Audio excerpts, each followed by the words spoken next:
Welcome back to another edition of Tech Tips. I'm Shireen, the Adventure Queen, Patrick Lawson with Wind River Internet. Patrick, how are you? Not too bad.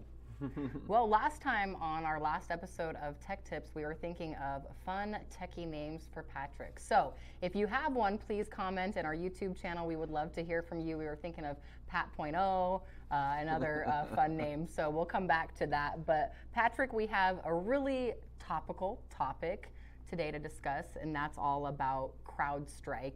Now, for those that aren't familiar with the term CrowdStrike, what is that involved with?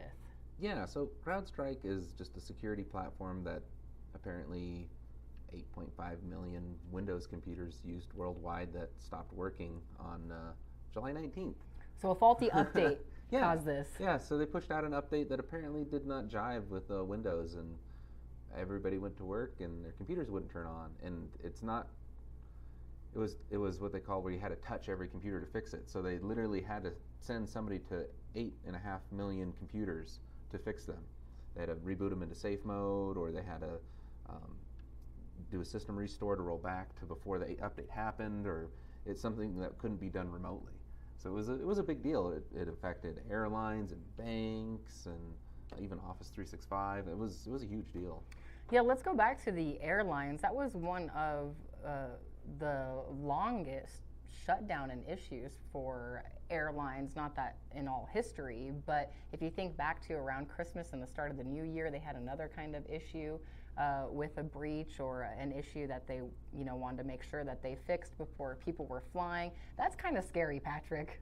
Yeah, so we figured we'd do a little show on this just to kind of let people know what happened and how to prevent it from happening to you or being affected by it as much. Is there a way that people could prevent it? Because they said only 1% of computers were affected with Microsoft by it, but if you think about how many computers there are. Yeah, apparently there's like 800 million. Yeah, yeah. So 8.5 million affected, that's 1%. How could these people have prevented this, if at all? Unfortunately, it was really on the vendor. So no type of security, no. I mean, it was the security was the problem. But on their end, and if you do have that ability, the system administrator, they can do rigorous testing of updates and patches before they're deployed to the entire system. So usually what you do and what we do at our network at Wind River Internet is when there's a new update, you want to get it out there because it patches security vulnerabilities and things that hackers and bad guys would want to take advantage of. But you don't want to just push it out to everybody because there might be some kind of conflict or something where it doesn't jive with another piece of system, like what happened with CrowdStrike. So you'll do beta testing. You'll test it just inside of your own company, and then you'll push it out to people that are a little bit more familiar with the system that could help troubleshoot. They can test it, and then you'll roll it out systematically to a small group, and then a little bit larger group, and then to everybody. Okay. Not necessarily like there was just like one piece of code that had like a missing zero or something. I was listening to a podcast on it, and it literally just broke everything. They probably thought it was no big deal because it was just one little tiny thing they changed, but it was the wrong thing. Oh boy, oh whoa. And sometimes I'm wondering, with the coding anymore, sometimes they're using more computers for coding too, and who made that faulty update mistake? Yeah, so rigorous testing, redundancy and failover. So if in your own company or even at your house you have redundancy ways that you can do something if one thing doesn't work, like if you have a Windows and a Mac computer. The Mac computer was not affected. Some people do. Instant response plan, so when something like this does happen, or you plan for it to happen, and what you would do, whether it be keeping a notebook and logs of transactions and things so you can still do business even if something like this were to happen and the computers were down. Did you get reached out to by businesses, anybody asking about this, if it were to affect, because a lot of our businesses have a lot of computers, employees, some working remote. We were fortunate this time. None of our customers were utilizing CrowdStrike, so they weren't affected immediately. They were indirectly affected, but sure. Good. Yeah, so that was good. We didn't have an issue there, but it could be a potential issue in the future. Wind River Internet, we do offer IT services, so that's something that we can help with. Beyond getting internet to the building and the house, we can also work on computers and systems inside the houses and buildings.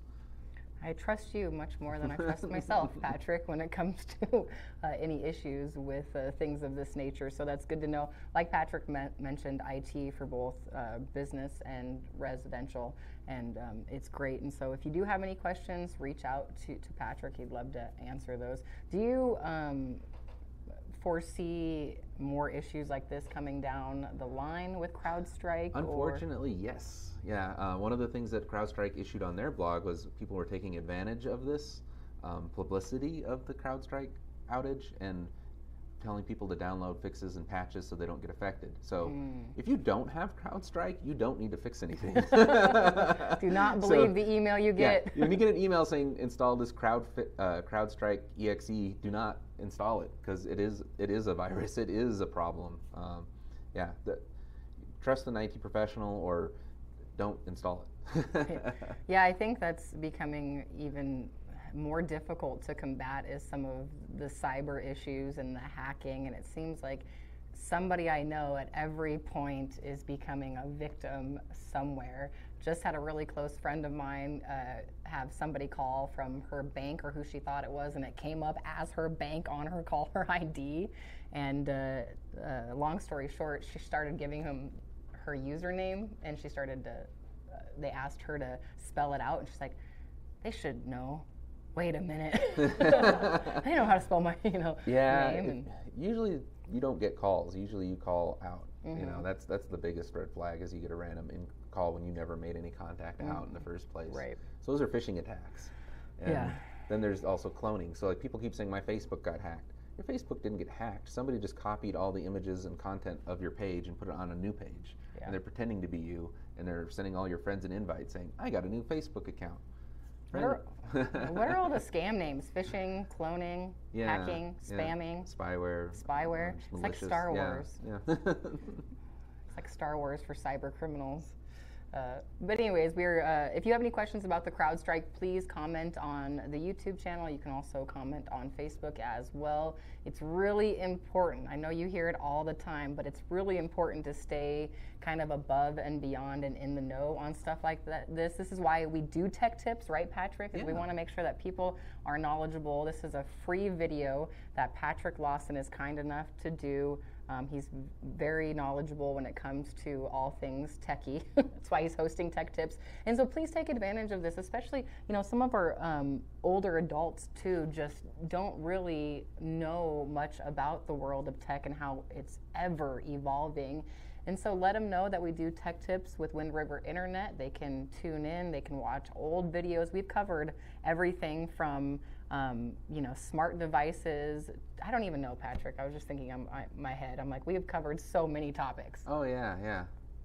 So we have a lot more to come, too. We were also just thinking about doing potentially our next episode on the different charging devices that are out there. Yeah, we were talking about, just plugging in our laptops and how they've got, different connectors. Look at this new different connector, yeah. There's USB-C. Back to the old one. But people don't realize there's a plethora of USB-C types. So even though the connector is the same, the actual cables that you buy are quite a bit different. They can pass different speeds, different power levels. The bricks, like you can go from charging in as little as 20 minutes to using the wrong cable or connector and taking a day to charge. So is that why one of my the new Mac devices to plug in is really large? Yeah. Is it just more powerful? Yeah. You can charge up your MacBook in like 20 minutes or less. I just saw Deadpool and Wolverine, so I'm all watch out. I might Hulk smash something, who knows. But yeah, we want to find out more about that because Patrick, I had no idea, but some of the devices we buy, depending on where they're from too, maybe you're going into a gas station, I assume you want to just read the package and it'll kind of tell you the level. Yeah, we can point that out in the next episode. Yeah. We can point out the things to look for when you're buying a cable. And we'll bring a few maybe show and tell items too. Why the $30 cable is $30 as opposed to the $2 cable off of Etsy or whatever. Yeah, or, Temu. Temu, yeah, Temu. You get what you pay spin that for. roulette wheel and get $20 off. There you go.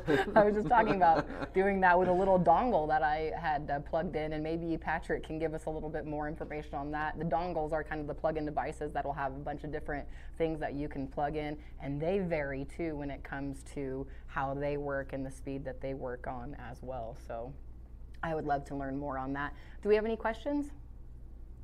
Everybody's at the fair having fun. Yeah. Goat show day today. Tomorrow they'll have the pigs and then the steers, and then of course County 10 will be doing the livestock auction, so that'll be fun.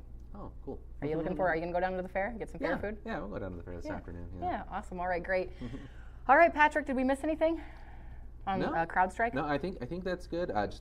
Anybody that's got a router from Wind River Internet, we actually do have built-in security and different security levels that we can set the routers to. By default, they're at extreme security, which works for 99% of people. But if they have problems not being able to get something because security is a little too high, you can call us and let us know. We can kick it back a notch or add a whitelist for things.